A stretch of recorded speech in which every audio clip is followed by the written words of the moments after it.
j'ai proposé à l'élection présidentielle une dizaine de mesures très précises pour permettre de renforcer le statut des surveillants, pour leur donner davantage de compétences, de pouvoir, pour arrêter le laxisme.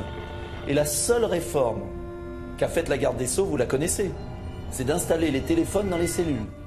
Donc, et comment se fait-il qu'un terroriste condamné pour meurtre, pour 30 ans de prison, ait le droit d'aller dans une unité de vie familiale, une sorte de club med avec sa famille le week-end?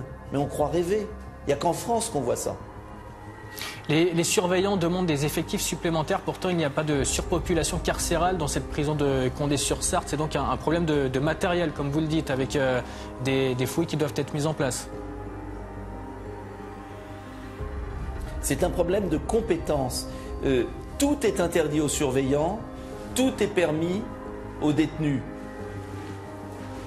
Donc ça ne peut pas fonctionner. Et aller visiter n'importe quelle prison, j'en ai visité plusieurs, c'est surréaliste ce qui se passe.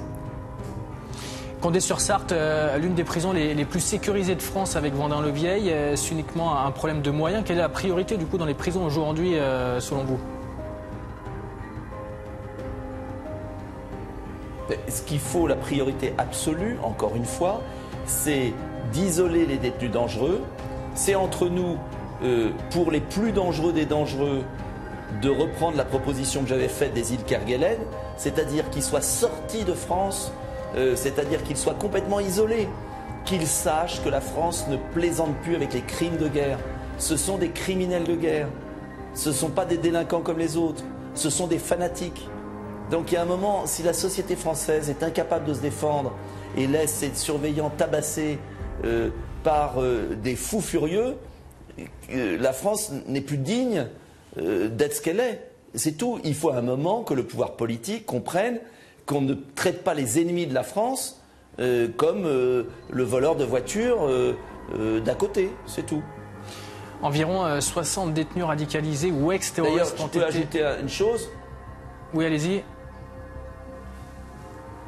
Pardon, oui, ce que je voulais ajouter, c'est qu'il y a plus de répression contre les gilets jaunes que contre les djihadistes. C'est quand même un comble. Alors, Nicolas Dupont-Aignan, environ 60 détenus radicalisés ou ex-terroristes ont été libérés ou sortiront de prison en 2018-2019. Que vont-ils devenir? Eh bien, ils vont être dans nos supermarchés, dans les rues, dans les HLM. Ils vont continuer dans les mosquées. C'est insensé ce qui se passe. Et tout ça parce que les parquets, les procureurs refusent d'appliquer l'article du code pénal qui punit les terroristes de haute trahison et qui aboutirait à les voir condamnés à 30 ans de prison.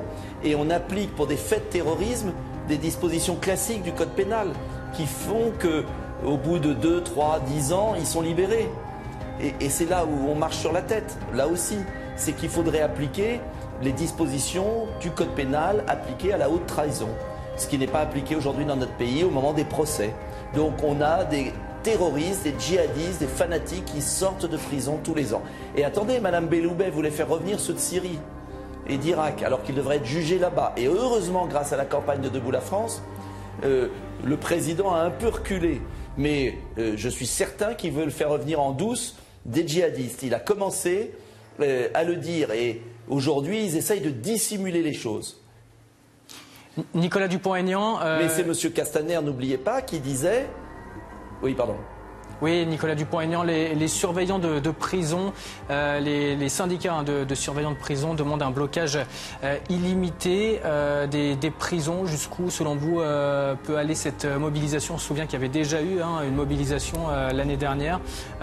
Jusqu'où est-ce que ça peut aller, selon vous? Bon, moi je pense qu'ils doivent continuer et ils doivent surtout demander le départ de Mme Belloubet, qui est complètement incompétente, incapable, et ils doivent demander au président de la République, un nouveau ministre de la Justice, qui décide enfin de prendre à bras-le-corps ce problème. Voilà, ce gouvernement a démissionné face à la situation des petits caïds qui décident de tout en prison. Nos personnels pénitentiaires vivent un enfer, il faut les connaître, je les ai rencontrés. Merci beaucoup Nicolas Dupont-Aignan d'avoir répondu à nos questions en direct sur RTV. Merci à vous. Je rappelle que vous êtes président de Debout la France.